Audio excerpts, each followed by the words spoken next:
During World War II, many Minnesotans went off to fight for our country, but some didn't return home. Joe Mason has one story of sacrifice in this week's So Minnesota. Even though he's done this countless times, every time Darrell Lemire flies out of Benson Airport, he still thinks about a man he never met. A man whose picture hangs in a hangar for his service and sacrifice. I grew up here. I've always known about Roger. A man named Roger Benson. Roger certainly has touched my life, even though he died 2 years before I was born.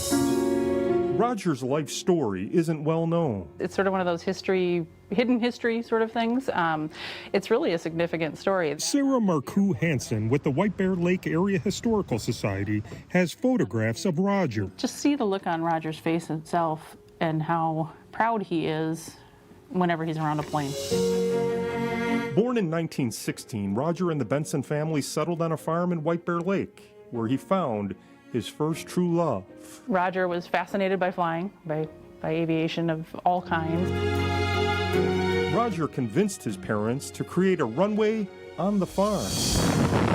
When World War II started, Roger was already a grown man. So Roger wasn't drafted. He didn't have to serve, but he felt compelled to do so. He had aviation skills at that point. Roger joined the Army Air Corps and was sent to the Pacific. In November 1944, Roger's plane crashed and burst into flames. He died from burns that he received from going back to save other people who were in the plane. He got out, essentially, and was okay, but he went back to make sure his fellow soldiers could get out, and then died a few days later.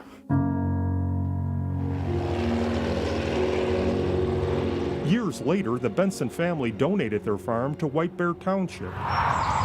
It was named Benson Airport in honor of Roger. It's amazing. I mean, and we hear those stories all the time of people who are true heroes. Roger's sacrifice isn't forgotten here at the airport. He's remembered by countless pilots, especially one.